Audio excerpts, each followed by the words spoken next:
नमस्कार। Super India news TV में आपका स्वागत है। मैं हूं राजेश आर्य। आइए देखते हैं आज का विशेष समाचार। अधूरी रही बलि के बकरे की तलाश।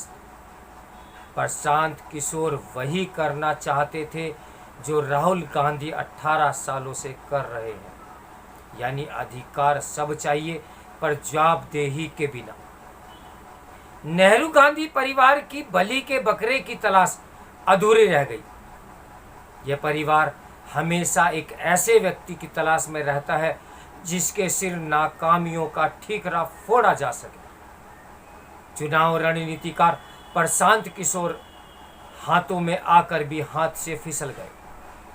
उन्होंने कांग्रेस का प्रस्ताव ठुकरा दिया।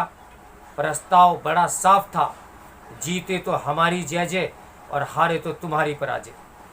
प्रशांत किशोर को खेल समझ में आ गया। वह समझ गए कि उनकी दुकान स्थायी रूप से बंद कराने का इंतजाम हो गया। यह ऐसा परिवार है जिसे पद चाहिए लेकिन जवाबदेही नहीं। 5 राज्यों में पार्टी चुनाव हार गई। 5 राज्यों के प्रदेश अध्यक्षों का इस्तीफा भी हो गया। उन्हें नियुक्त करने वाले राहुल गांधी विदेश छुट्टी मनाने चले गए। सोनिया, राहुल और प्रियंका की त्रिमूर्ति को चुनाव जिताना भले न आता, लेकिन पार्टी पर कब्जा बनाए रखने का मंत्र आता है। इस तिकड़ी को हर वह व्यवस्था मंजूर है जिसकी पार्टी पर उनका कब्जा बना रहे।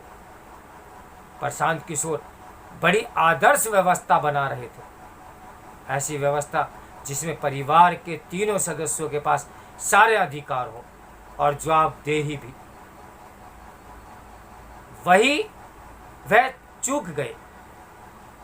परिवार ने हार की जिम्मेदारी लेने के लिए पहले ही एक कमेटी का गठन कर दिया जिसका नाम है एपावाल्ड एक्शन ग्रुप।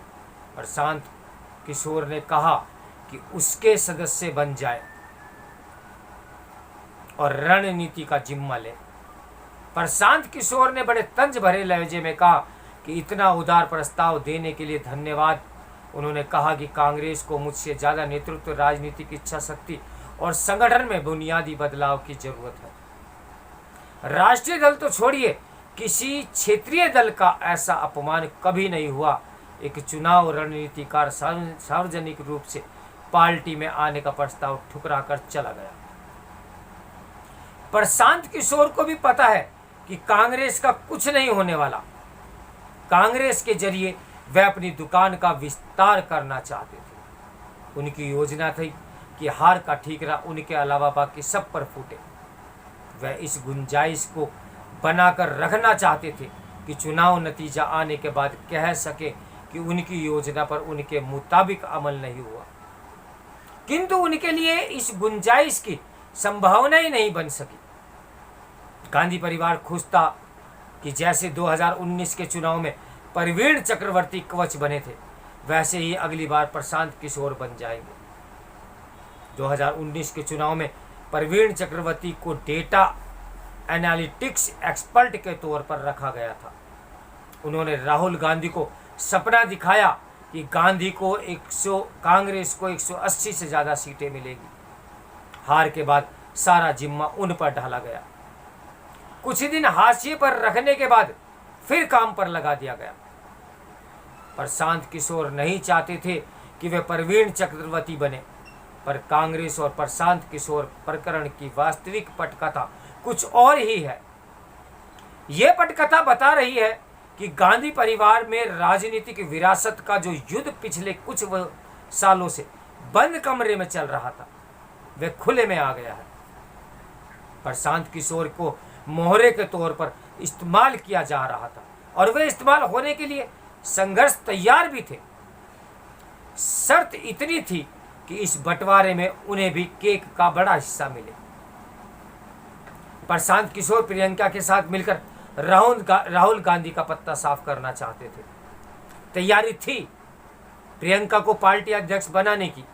राहुल गांधी संसदीय दल के नेता बनाए भी जा रहे थे। संसद में तो उनका पार्टी से भी कम मन लगता है। राहुल गांधी ने तो अध्यक्ष बनेंगे और नहीं अध्यक्ष पद पर किसी और को बैठने देंगे। इस समय पार्टी पर राहुल और उनकी टीम का कब्जा है। इन सब लोगों को डर था कि प्रशांत किशोर अपनी योजना में सफल हो गए तो उनकी दुकान बंद हो जाएगी।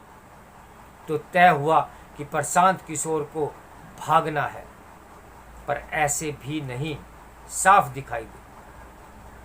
तो मुद्दा बनाया गया कि दूसरे दलों से प्रशांत किशोर के व्यावसायिक संबंध को। इस पूरे प्रकरण में कांग्रेस पार्टी ने अपनी फद पिटवाने में कोई कसर नहीं छोड़ी। बहुत सी पार्टियां चुनाव रणनीतिकारों की सेवाएं लेती है, पर सारी बातचीत बंद कमरे में और व्यावसायिक रूप से होती है। कांग्रेस ने ऐसा नजारा पेश किया जैसे प्रशांत किशोर चुनावी रणनीतिकार न होकर जादूगर पीसी सरकार हो, जो आएंगे और कांग्रेस पार्टी के सारे दुख दर्द को दूर कर देंगे।